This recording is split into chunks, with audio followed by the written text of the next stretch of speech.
Hi everyone, how's you all? I hope everybody is doing fine. In this lecture video, we'll be covering about the legal aspect of the business. Guys, what we are gonna have is आपको basically मैं subject wise हर subject के from the very beginning basic से क्या करवाने वाली हूँ, MCQs करवाने वाली हूँ, जहाँ से आपका बेसिक जो बहुत इम्पोर्टेंट पॉइंट्स है वो भी आपके कवर अप हो जाए. बेसिकली एक एक पॉइंट आपका कवर अप हो जाए. अगर आपने थोड़ा सा रिवीजन में आपका कम ज़्यादा हुआ है तो वो आपका इनको करके एकदम से सफिशिएंट हो जाए. ओके, सो आज आपको पता ही है मैंने सारा सिलेबस जो है पहली स्क्रीन पर लिखा है. ओके, सो आज हम करने वाले हैं इंडियन कॉन्ट्रैक्ट एक्ट का elements of valid contract and उसी के साथ साथ इसी के अंदर वैलिड कॉन्ट्रैक्ट के जब हम एलिमेंट्स करते हैं तो टाइप्स भी आ जाती हैं, तो वो भी. सो नियर अबाउट इस पॉइंट को करते करते इसके मैक्सिमम क्वेश्चन आंसर्स हम करेंगे, जिसका नंबर है 44. तो आज बेसिकली मैं आपको 44 MCQs करवाने वाली हूँ इसी पर्टिकुलर टॉपिक से रिगार्डिंग, क्योंकि ये बहुत ज़्यादा इंपॉर्टेंट है और इसमें से क्वेश्चन आंसर्स आ सकते हैं.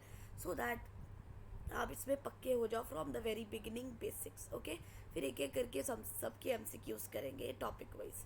Thank you.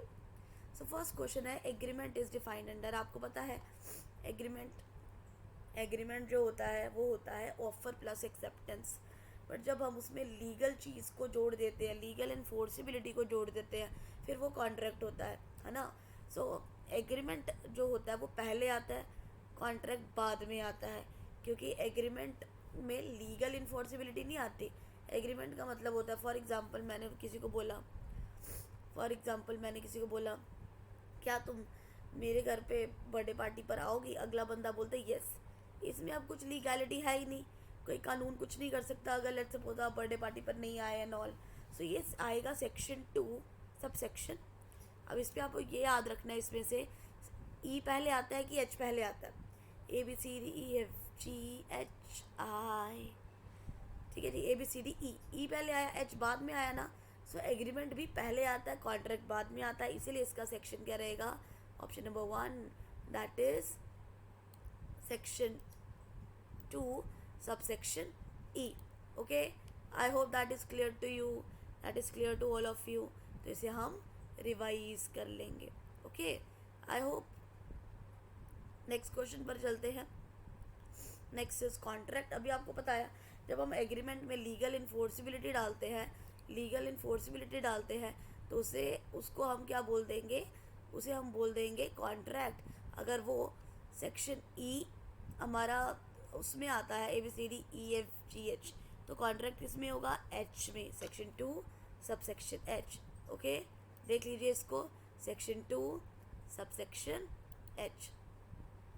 चलिए, so it will be this option number 2. Now third question पर चलते हैं. Inviting a friend to a restaurant.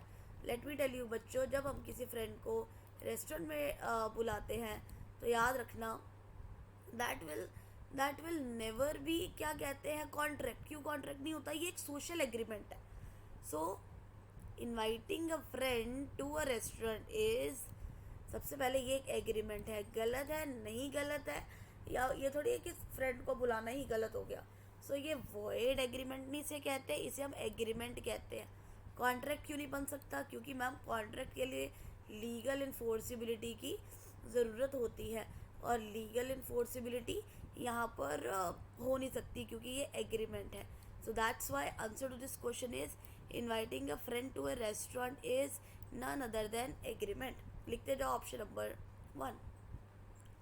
Then going to a friend's party is against under which point of the contract. देखो आपको पता है contract valid essentials of a valid contract की कौन से ऐसे पॉइंट है जो ये बताता है कि कॉन्ट्रैक्ट वैलिड है. वो 10 पॉइंट है, उसमें से मैंने आपको ऑलमोस्ट 7-8 समझाए हैं इन MCQs के थ्रू. चलो एक एक करके समझते हैं. अब फ्रेंड की पार्टी में जाना, ठीक है, इसका कैपेसिटी से कोई लेना देना नहीं है, लॉफुल कंसिडरेशन से नहीं, फ्री कंसेंट से नहीं. इसका किससे लेना था, intention to create legal relationship. क्यों, क्योंकि मैम आपका ध्यान ही नहीं है कॉन्ट्रैक्ट बनाने की तरफ. यहाँ पर चाहिए था कि हम क्या करें, यहाँ पर कि कोई लीगल रिलेशनशिप बने। फ्रेंड को बुलाना बर्थडे पार्टी पर कोई लीगल रिलेशनशिप नहीं बनाती, कोई कानूनी संबंध बनाने का इरादा नहीं है। तो इस क्वेश्चन का आंसर क्या हो गया हमारे पास? Option number 4, option number 4। Okay, next.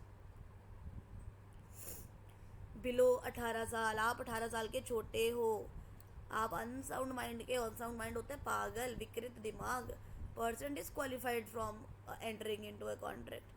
ठीक है जी, प्रवेश नहीं कर सकता है बंदा, है ना, प्रवेश नहीं कर सकता है कॉन्ट्रैक्ट में। तो कहते हैं ये किसके अगेंस्ट है, मतलब 10 एसेंशियल कंडीशंस में किसके अगेंस्ट है? बच्चों ये कैपेसिटी में आता है कि आप कॉन्ट्रैक्ट करने के लिए 18 साल से ऊपर होने चाहिए, दिमाग आपका अच्छा होना चाहिए और आप डिस्क्वालीफाई नहीं होने चाहिए। तो इस क्वेश्चन का आंसर है ऑप्शन नंबर 1। ओके, चलिए। कोहर्जन, कोहर्जन का मतलब होता है डराना, धमकाना। फिर अनड्यू इन्फ्लुएंस, अनड्यू इन्फ्लुएंस का मतलब होता है, इन चैप्टर्स पर भी अब जाएंगे, ठीक है जी, आगे चलकर एक एक करके जो आगे फर्दर आएंगे सो वो भी हम रिवाइज करेंगे। अनड्यू इन्फ्लुएंस का मतलब होता है कि जैसे फॉर एग्जांपल कोई हमारा बेटा है या पप्पा है, हम उसका नाजायज़ फ़ायदा उठा रहे हैं। ठीक है। मिस रिप्रेजेंटेशन मतलब गलती हो गई आपको कुछ बताने में या प्रेजेंट करने में। फ्रॉड मतलब गलती नहीं हुई, आपने जानबूझकर करा। और मिस्टेक मतलब 12 की जगह 21 लिख दिया, इस तरीके से एग्जांपल्स होती हैं। कहते हैं ये किसके अंदर है बच्चों? तो हमारा हमारा बेसिकली कॉन्ट्रैक्ट तभी वैलिड माना जाता है जब ना आप डराए धमकाए किसी को, मतलब उसकी फ्री विल से वो कॉन्ट्रैक्ट के अंदर एंटर हो, इसीलिए इसे कहते हैं फ्री कंसेंट। फ्री मतलब कोई डराना धमकाना नहीं, कोई जोर ज़बरदस्ती नहीं, और कंसेंट मतलब अगला बंदा जब कंसेंट मिलाए, कंसेंट का मतलब होता है सहमति दे, हाँ में हाँ मिलाए, ठीक है जी मुझे कॉन्ट्रैक्ट मंजूर है, तो वो किसी भी दबाव से ना हो, ना वो फिजिकल दबाव से हो। कोहर्जन में फिजिकल आ जाता है, जैसे अनड्यू में मेंटल दबाव आ जाता है। मिस रिप्रेजेंटेशन में तो आपने इधर गलती से हो गया। फ्रॉड आप जानबूझकर धोखा करते हो। मिस्टेक यूनिलेटरल बायलेटरल कोई भी हो सकती है। So that is free consent, against है फ्री कंसेंट के। ठीक है जी। सो क्योंकि आप यहाँ में आपने खुद की विल से नहीं दिया, so option number 3 will be the correct answer. Next, forbidden by law, जो चीज़ कानून के द्वारा निषिद्ध होती है। इमोरल नेचर, मॉरली अच्छा नहीं है, एथिकली अच्छा नहीं है। फ्रॉडुलेंट, धोखा दिया है। Defeating the provision for law, ठीक है, प्रोविजन लॉ का डिफीट कर रहा है। Causing injury to a person और प्रॉपर्टी, आप किसी की प्रॉपर्टी को या पर्सन को इंजरी कर रहे हैं। ओके, ये अब किसके अगेंस्ट है? ये अब किसके अगेंस्ट है? चलिए पढ़ते हैं। ए अगेंस्ट है हमारे कानून के, इसे बोलते हैं it is against lawful object. So lawful object कहता है आपका काम फॉरबिडन बाय लॉ नहीं होना चाहिए, मॉरल नेचर का होना चाहिए, फ्रॉडुलेंट नहीं होना चाहिए, प्रोविजन डिफीट नहीं करनी चाहिए। So answer is option number 4। चलिए, wagering agreement, agreement in restraint of marriage. Wagering agreement मतलब सट्टेबाजी। Agreement in restraint of marriage कि मैं शादी नहीं करूँगा अगर ये करो तो। Agreement in restraint of trade, मैं व्यापार नहीं करूँगा ये करा तो। Legal proceeding, agreement in restraint of legal proceeding, ये नहीं करा तो मैं ऐसा करूँगा। सो ये किसके अंदर आता है? ठीक है जी गाइस, ये आता है, मतलब ये किस पॉइंट के अगेंस्ट है? ये अगेंस्ट है हमारे पॉइंट नंबर 1 के। इसका मतलब है नॉट एक्सप्रेसली डिक्लेयर्ड वर्ड, ये वर्ड नहीं होना चाहिए। सो सट्टेबाजी हमारी वर्ड होती है। सट्टेबाजी क्या होती है? जुआ वगैरह खेलना, ये तो शुरू से गलत है। आप शादी पर कोई एग्रीमेंट कर रहे हो, कॉन्ट्रैक्ट कर रहे हो, ये तो शुरू एग्रीमेंट, कॉन्ट्रैक्ट तो बनेगा ही नहीं, ये तो शुरू से गलत है। व्यापार में ऐसी कंडीशंस रख रहे हो, शुरू से गलत है, इसे बोलते हैं वॉइड। Void, okay. तो ये वाले कॉन्ट्रैक्ट कौन से हो जाते हैं? वॉइड। ओके, लिख लीजिए। Then comes next question, 9th one, doubling income by magic. आप डबल कर देंगे इनकम मैजिक से, ये किसके आगे, ये किस में आएगा? सो वॉइड तो ऊपर चला गया, ठीक है जी। लॉफुल ऑब्जेक्ट भी हो गया। अब सर्टेनिटी में आएगा कि पॉसिबिलिटी ऑफ परफॉर्मेंस। ऑब्वियसली हम किसी की इनकम मैजिक से डबल नहीं कर सकते, ये तो सिर्फ धोखा होता है आंखों का। तो ये है पॉसिबिलिटी ऑफ परफॉर्मेंस के अगेंस्ट, दैट इज़ ये चीज़ इम्पॉसिबल है। जैसे आप बोलो किसी मरे हुए इंसान को दोबारा जिंदा करना, ये भी इम्पॉसिबल है ना, तो ये पॉसिबिलिटी ऑफ परफॉर्मेंस के अंदर आएगा। Okay, I hope that is clear as well. चलिए नेक्स्ट चलते हैं हम.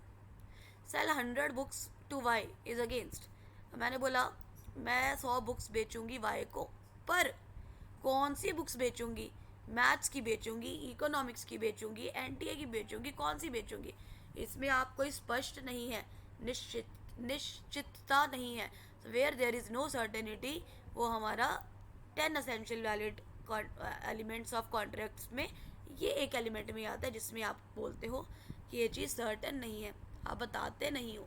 ठीक है, फॉर एग्जांपल आप कह रहे हो कि मैं सैलरी पे रखा है राम को 15,000 या 10,000, इन दोनों में से एक रखूँगा, तो आप सर्टन नहीं ना हो. 15,000 सैलरी पे रख रहे हो कि 10,000, तो इस पर अमाउंट और पूरी क्वालिटी क्वांटिटी सब सर्टन होनी चाहिए, पक्का एकदम से रियल होनी चाहिए. So that is again certainty. 10th का सी. अब takes the cup of the tea. अब इससे क्या हुआ, आपको मैंने एसेंशियल एलिमेंट्स काफ़ी समझा दिए हैं. ठीक है जी, जो बेसिकली 10 में से 8 समझा दिए, जो वेरी वेरी वेरी इंपॉर्टेंट है. सो एक हमारा होता है कि लीगल कंसिडरेशन, तो उसमें है अगर किसी में स्टैम्प की ज़रूरत है तो स्टैम्प लगाओ, किसी में सिग्नेचर की ज़रूरत है तो वो करो. तो सारे लीगल फॉर्मेलिटीज़ आपने पूरी करनी है. अब हम आगे बढ़ते हैं. Take the cup of a coffee in hotel. आप कॉफ़ी लेते हो होटल में, तो ये लाजमी है कि आपको बिल पे करना ही पड़ेगा. तो ये वो कॉन्ट्रैक्ट है या वो है जिसमें आपको बताने की ज़रूरत नहीं पड़ती कि मैं आपके साथ कॉन्ट्रैक्ट कर रहा हूँ. It is obvious. आप किसी होटल में जाकर क्या कहते हैं चाय पी रहे हो या खाना खा रहे हो या फिर आप किसी बस में बैठकर ट्रैवल कर रहे हो, तो आपको उसके पैसे देने पड़ेंगे.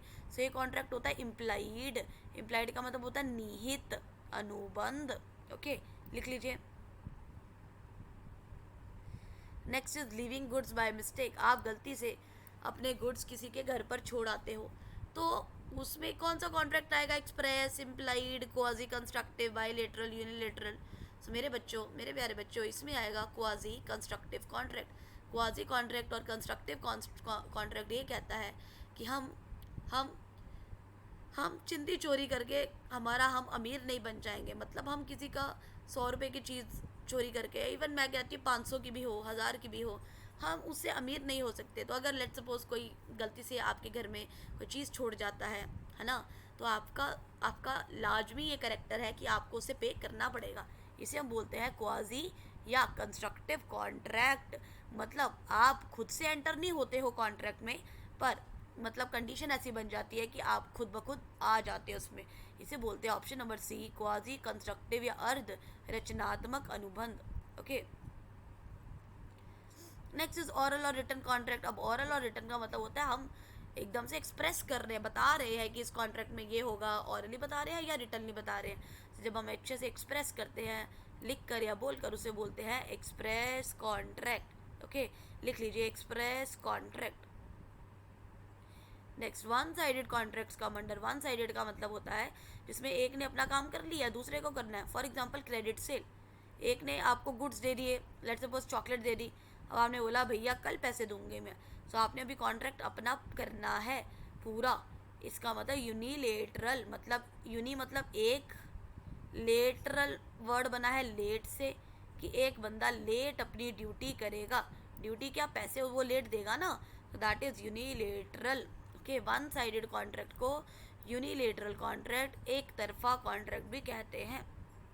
नेक्स्ट, वो द पार्टीज आर येट मतलब अभी भी इन्होंने अपनी ऑब्लिगेशन दैट इज अपनी ड्यूटीज निभानी है. ये आता है फॉर एग्जाम्पल कॉन्ट्रैक्ट जो है वो बायलेटरल. बायलेटरल मतलब दोनों ने लेट करना है. फॉर एग्जाम्पल जब ये साल बीत जाएगा तो मैं होटल ओपन करूँगी, जिसके लिए मैं आपसे सब्जियां खरीदूँगी और आपको मैं पैसे दूँगी. सो अभी होटल में काम करना शुरू नहीं करा है. सो दोनों ने लेट काम करना है. 3 महीने बाद, लेट्स सपोज 3 महीने बाद मैं आपसे टमाटर लूँगा और आपको पैसे दूँगा. तो इसमें क्रेडिट सेल जैसा नहीं है कि एक का काम हो गया है. सो इसमें बायलेटरल है, मतलब दोनों ने अभी काम करना है. द्विपक्षीय. ओके, वन और both parties are yet to complete their obligation. अब वहाँ पर क्या था या तो एक ने अभी यूनिलेटरल होता था, या तो या यूनिलेटरल था, एक ने काम अभी करना है फ्यूचर में। बायलेटरल होता था, दोनों ने करना है। अब ये दोनों का मिक्सचर है, दोनों का मिक्सचर आता है, याद रखिए, एग्जीक्यूटरी कॉन्ट्रैक्ट में। ठीक है जी। एग्जीक्यूटरी में क्या है, या तो एक बंदे ने अपना काम कंप्लीट करना है फ्यूचर में, क्रेडिट सेल वाली एग्जांपल, या तो दोनों ने करना है, टमाटर वाली एग्जांपल। तो इसे बोलते हैं एग्जीक्यूटरी। ORY का मतलब होता है अभी फ्यूचर में करना है। ऑप्शन नंबर 2 लिख लीजिए। Next is cash cell. Cash cell का क्या मतलब होता है, ये लो भैया 10 रुपये, मुझे चॉकलेट दे दो।